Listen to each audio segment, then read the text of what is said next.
Emmanuel Amunike has scored for Nigeria.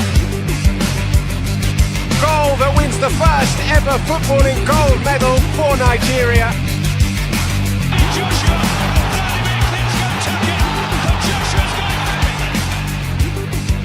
To continue their impressive run to place Edo State in the continental map. Toby Amazon, look at the clock. I cannot believe it. She's done it again. 2 world records in one night. And she makes history by becoming Nigeria's first world champion.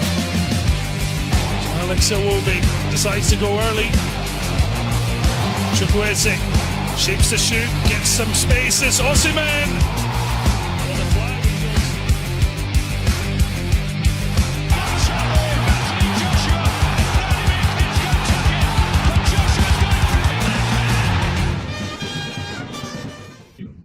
Yes, feels great to be back to Talk Sports on this amazing platform. Stories making the rounds in the ever exciting world of sports. We are so excited to be back to bring you up to speed with those that truly concerns us, especially from the home front. Not plenty to share as far as the newly released FIFA ranking is concerned. The Super Eagles are now ranked 44 in the world. Not to forget, just last month, Nigeria happens to sit comfortably in the 36th position. You want to attribute that to a very not convincing performance against Rwanda in the course of qualifying for the 2025 Africa Cup of Nations. We're also saying congratulations to Edo Queens. They got back to the country after their sojourn in the CAF Women's Champions League. But it's time for us to begin to educate our coaches, because our coaches goes to the continent, major events, and they do not have the requisite qualification to sit and gaffer their respective teams. So we'll be looking at this, the way forward, and what needs to be done to ensure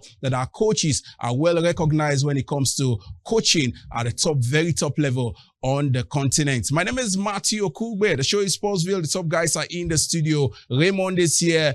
Tony Ubani and the big man himself, Frank Ilaboya, is also in the studio. We're going on a break at this time, and when we return, the show takes full shape.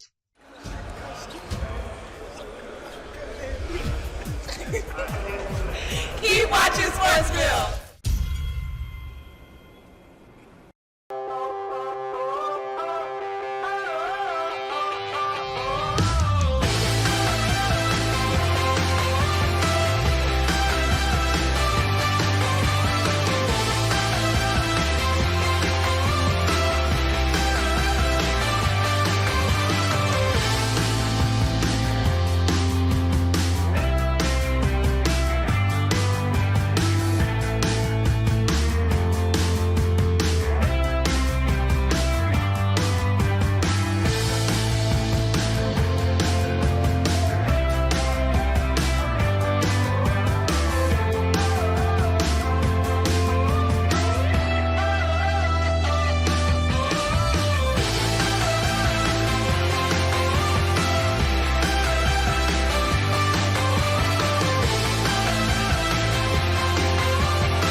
Yes, so much to truly savor in the exciting world of sports, truly captured in our pictures of the week. Tony Ubani is in the studio. Tony, feels great to have you back.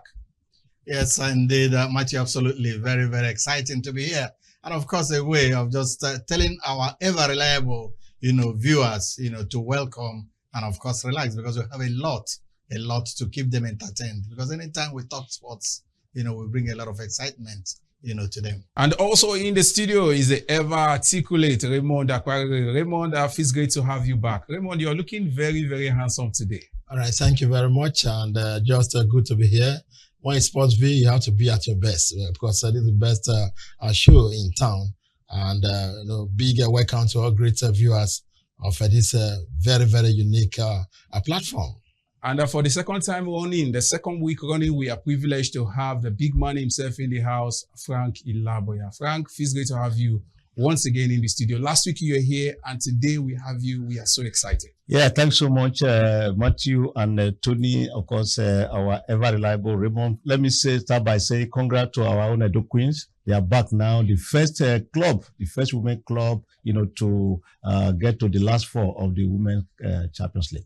Yes, interesting. And Frank, let's start with the just released FIFA rankings. It was obvious we saw this coming as a result of the very insipid performance of the Super Eagles. We dropped 8th place in the ranking release for the month of November. Yeah, last week I said on this program that what does national pride mean to you? I mean, that's the question I asked last week, because if you don't have national pride, if you don't have a personal pride, then something's wrong. Look at what had just happened now. Super Eagles beaten at home by Rwanda. This is one of the ripple effects. Now the club has dropped from 36 to 44. That is very shameful. And I will try to see the analysis. You look at the Rwandese, look at their ranking. About 136 in the world, 136, and coming to beat a country with 36 position. This is where we are today. Very shameful. I think the Super Eagle players should begin to look at this issue of pride. See, where you lose your pride, then everything is gone. You cannot allow a country like Benin, Cotonou for instance, to beat you. A country like Rwanda to come and beat you at home. It's shameful. Very shameful. Interesting. And Raymond, quickly. I'm not surprised in any way, because we said it at different times. Super Eagles is a team almost everybody is beating. Even as poorly rated as Rwanda. Are they scared of us? They're talking of beating us again in a World Cup qualifier.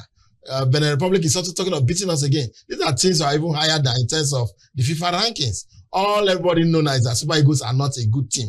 They are not a good team because they don't have a football federation that is really, directing affairs properly. There's so much cover up. There's so much uncertainty. I'm not going to shed tears for Super Eagles. All I'm waiting is for the NFF to tell us how Nigeria will qualify for the World Cup. And Tony, we want to say worry times. The signs are very, very obvious at this time. Yeah, but they're not just, just the signs, not even just the fears. I think that they are palpable. We can as well feel them. And it has really gotten to the roof, top, where indeed everybody must be concerned. And we are concerned, just because the reality is stuck on us.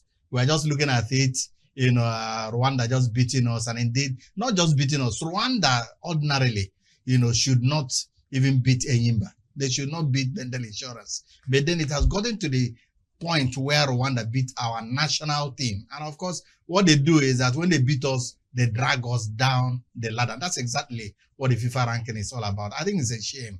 And indeed, I think that the players themselves should also rise up to the occasion. Yes, interesting. And still talking football. Let's come back home now and talk growing our football, especially improving the status of our coaches. So GAFA in the CAF Confederation Cup as well as the CAF Champions League, the coach of the respective team must boast of a CAF A license, while the assistant coaches are expected to also badge a CAF B license to be able to lead a team to the CAF Champions League as well as the CAF Confederations Cup. We saw what happened in the case of former Super Eagles coach Finidi George.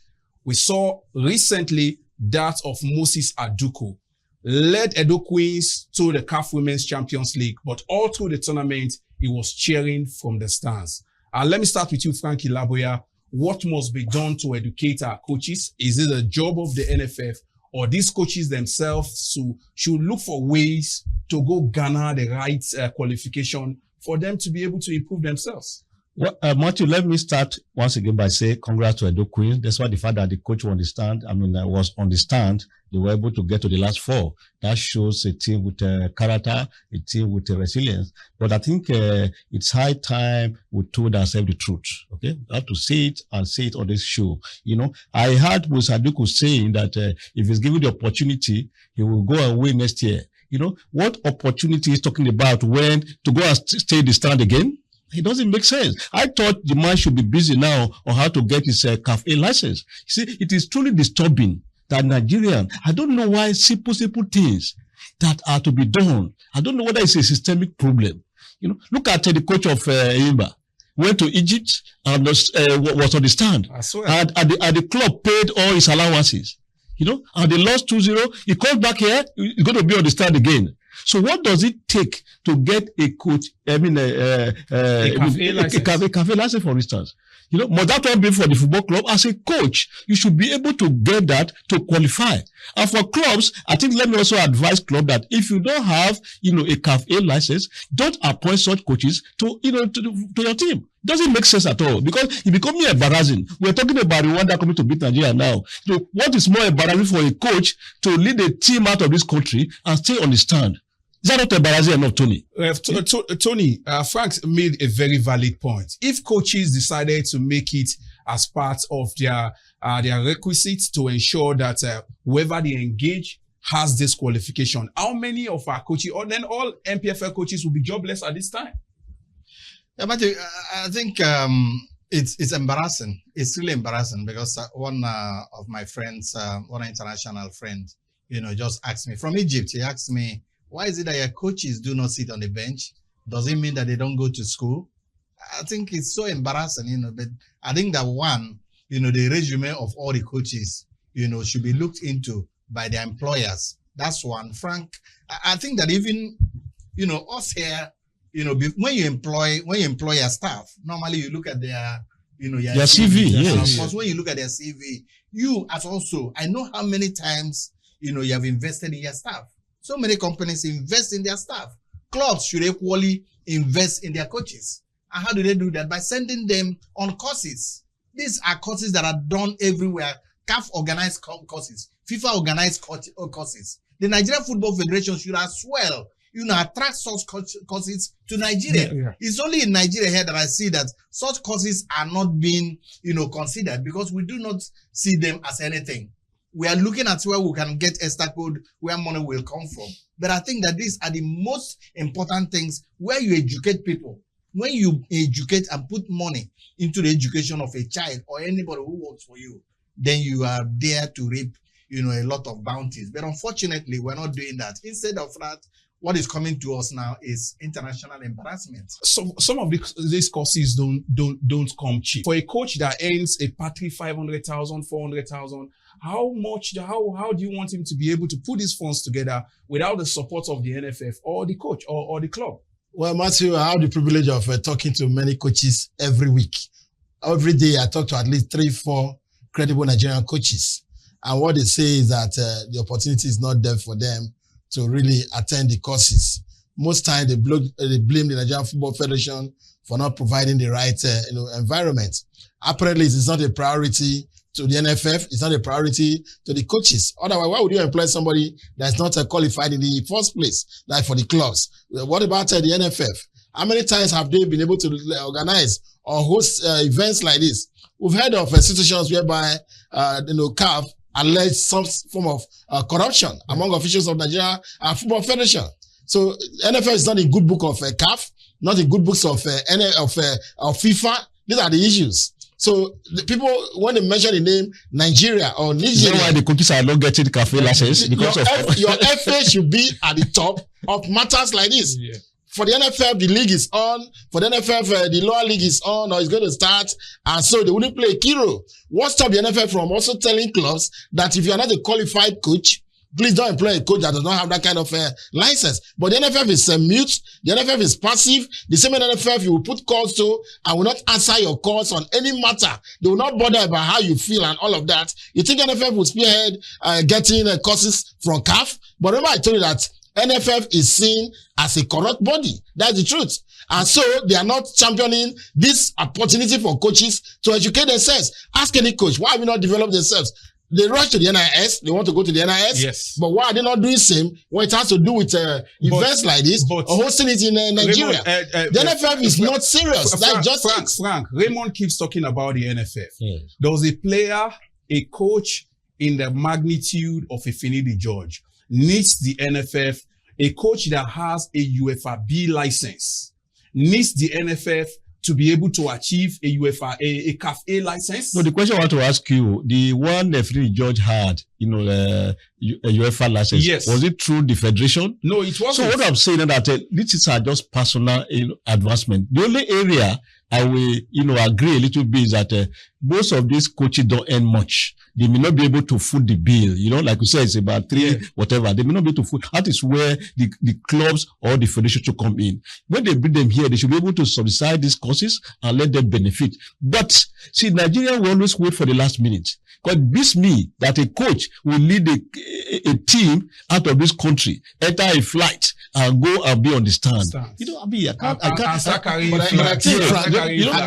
that embarrassment from Finidi, after the one we saw, this embarrassment of Edo Queens through Moses, a serious football federation should make a statement. What about Ayimba? This Ayimba that went the FA should make a statement on stopping this embarrassment. Are the coaches also willing to improve themselves? Because I've seen several coaches. What's his name? The Ayimba coach, a few months ago, came back from Portugal.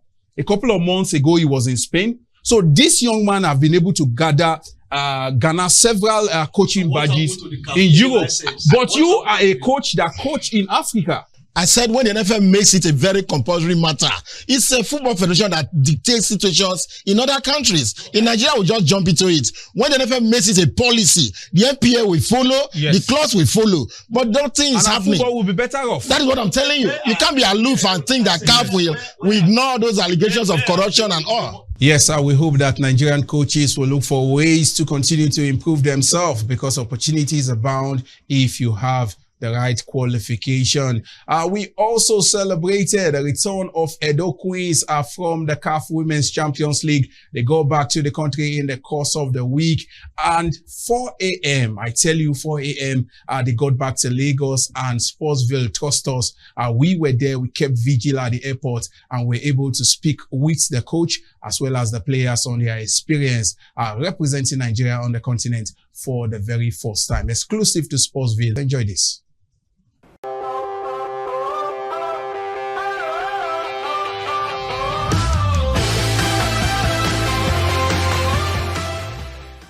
It was actually a wonderful experience. It was nice.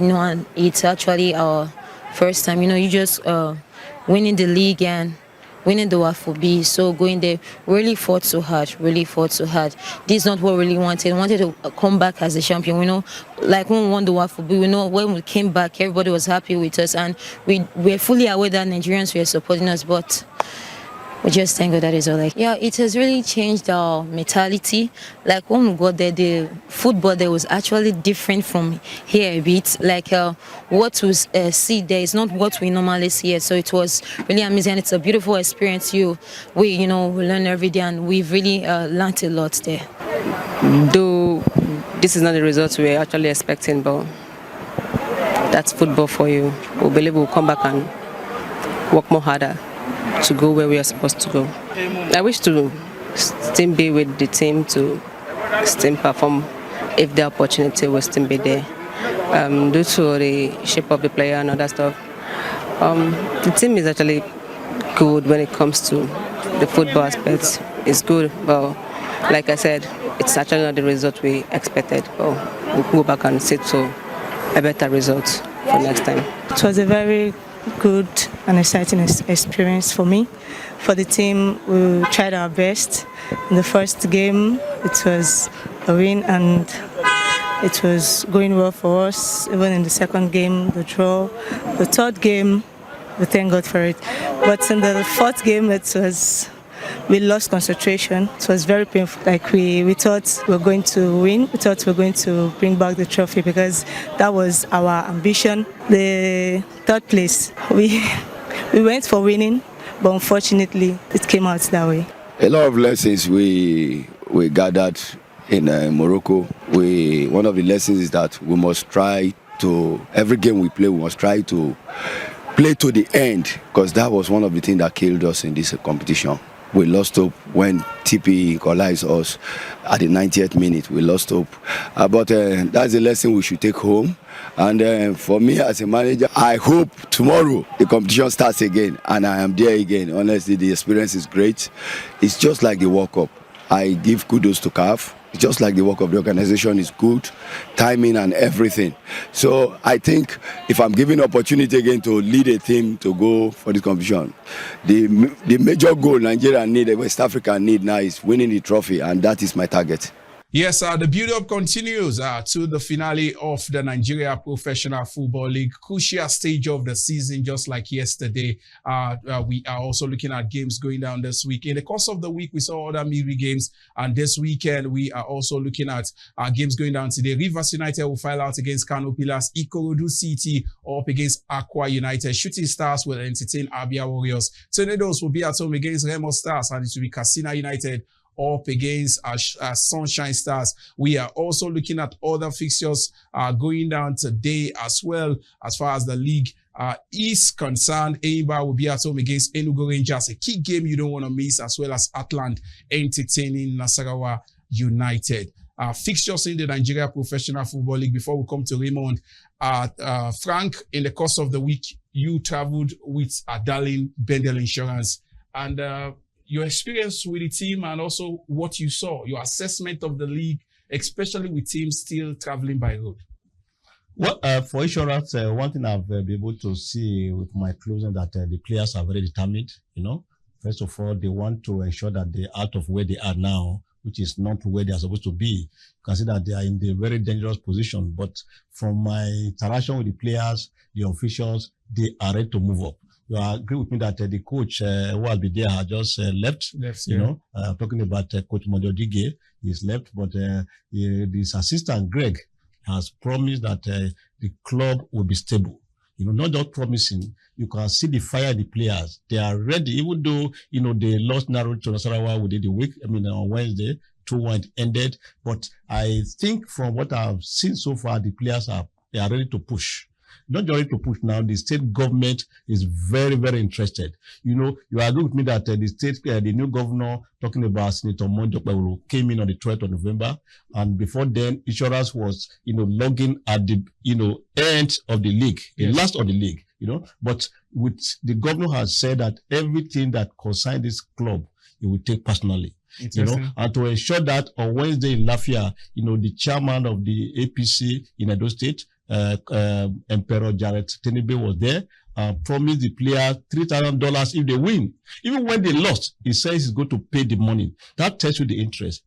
Everybody is interested. The governor said this club must not go down. He will do everything possible, and he has shown it. And I can assure you, with the players and the officials, key into the governor's vision, this club will not go down. Yes, after this break, we'll be talking the EPL. Tony will be giving us a stance as far as the big game is concerned. It is Liverpool hosting Manchester City later today.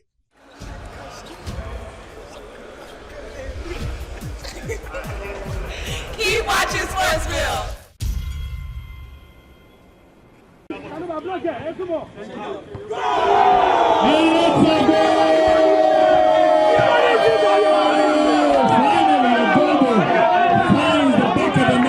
When you reach the final and pick up the trophy, that one will give you the more morale that you are going somewhere in this competition.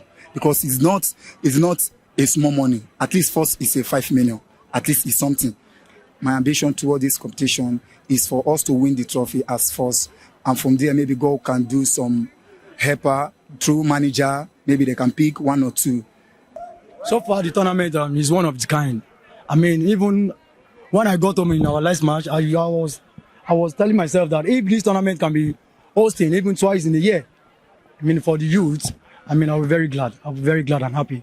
One, because we're going back to the roots. People like greats like Shegun Odegbami, Rashidi Yekini, Augustine J.J. Okocha, Kanu Nwankwo, Mikel Obi, Celestine Babayaro, Mutu Adepoju. They started out on the streets. In fact, I recall so many years ago, nearly 30 years ago, watching Tai Taiwo, playing in a grassroots soccer competition. So we are going back to the roots and giving opportunity to young people to organically develop their talent and play football. The clouds are gathering, as you can see. The clouds are gathering. We started from about 100 teams, which we qualified 80 of them, and 40 of the teams across the 5 divisions of Lagos participated in the qualifiers. for the Spires 5-a-side street soccer tournament finals.